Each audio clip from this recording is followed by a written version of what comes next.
भारतावर संकट येणं हे काही नवीन नाही, पण प्रत्येक संकटातून नव्या भारताचा जन्म होणं हे तितकंच वैशिष्ट्यपूर्ण आहे. असंच एक संकट 90च्या दशकात भारतावर आलं आणि यातून भारताने नवीन उभारी घेतली. सोने की चिडिया अशी ख्याती असणाऱ्या भारताला सोनं गहाण ठेवायची वेळ आली आणि जगात देशाची प्रतिमा आर्थिक स्तरावर काहीशी मलिन झाली. हे संकट इथून मागे आलेल्या संकटांपेक्षा वेगळं होतं.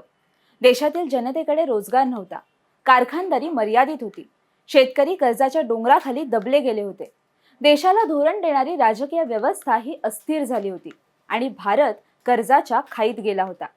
अशा वेळी भारताला संकटातून बाहेर काढण्यासाठी काही निवडक मंडळी पुढे आली आणि त्यांनी भारताच्या अर्थव्यवस्थेला एक नवी दिशा दिली.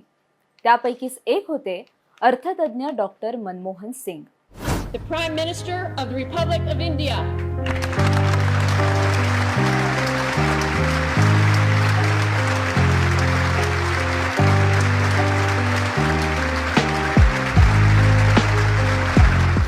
साल होतं 1991चं.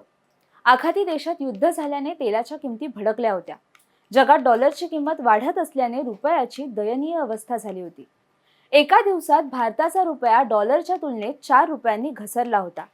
अशातच भारताकडे केवळ 2 आठवडे पुरेल इतकाच परकीय चलनांचा साठा शिल्लक होता. मार्च 1991 पर्यंत देशाकडे केवळ 5.8 अब्ज डॉलर्सचा परकीय चलनाचा साठा होता, तर देशावर सुमारे 70 अब्ज डॉलर्सचे विदेशी कर्ज होते.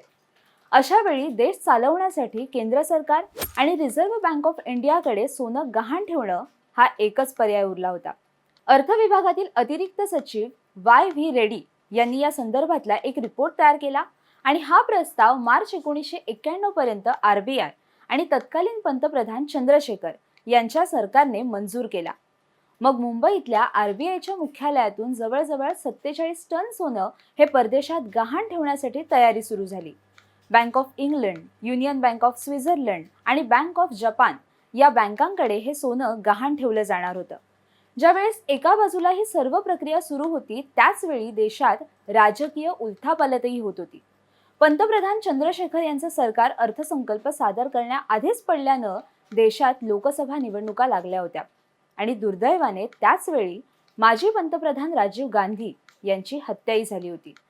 त्यामुळे सोनं गहाण ठेवण्याचा निर्णय मार्चमध्ये झाला असला तरी प्रत्यक्षात सोनं परदेशात नेण्यासाठी हा उशीर झाला. या सगळ्या अडचणींवर मात करत अखेर 4 टप्प्यात 47 टन सोनं हे योग्य ठिकाणी पोहोचलं आणि भारताने त्यातून 405 मिलियन अमेरिकन डॉलर्स जमवले. पुढे त्याचा वापर करून आरबीआयने चालू खात्यातील लूट भरून काढली. या संपूर्ण प्रक्रियेत डॉक्टर मनमोहन सिंग यांची भूमिका मोठी होती. राजीव गांधी यांच्या हत्येनंतर पंतप्रधानपदी नरसिंह राव आले आणि त्यांच्या कॅबिनेटमध्ये अर्थमंत्री म्हणून डॉक्टर मनमोहन सिंग यांची वर्णी लागली.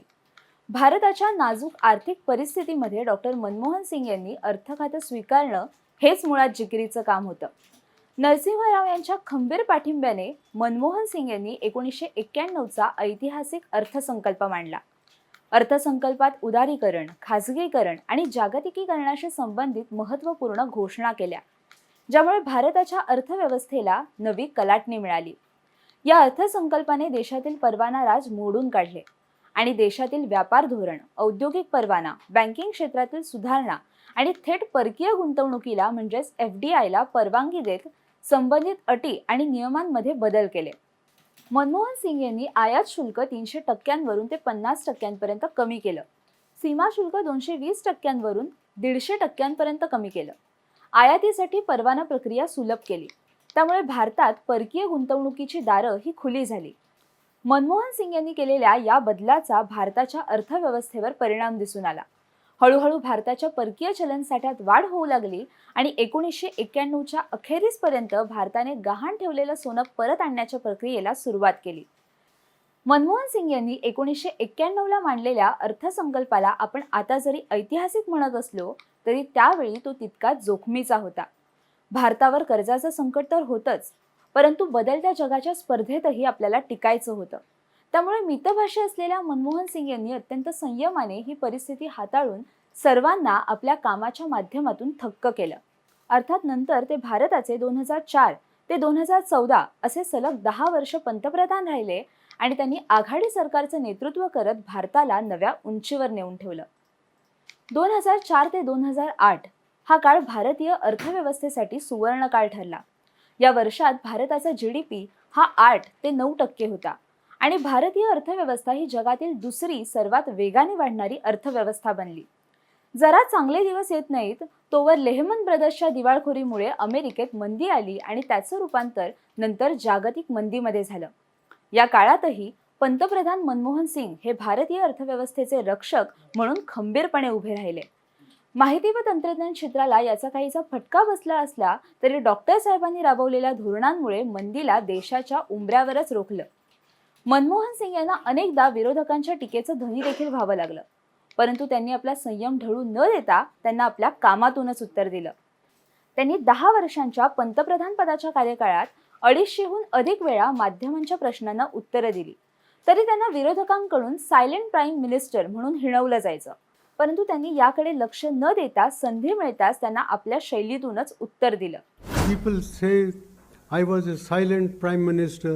I think these volumes speak for themselves, and I don't want to boast about my goals or my achievements as the prime minister, but the events that took place are well described in these volumes, particularly the volume which deals with the Prime Minister speaks.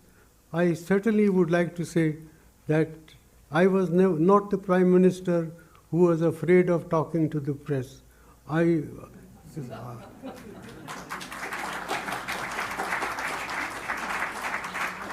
विनयशीलता, सहनशीलता, सहिष्णुता आणि मितभाषी पण अचाट बुद्धिमत्ता असलेल्या या व्यक्तीबद्दल कितीही लिहिलं किंवा बोललं तरी ते कमीच आहे.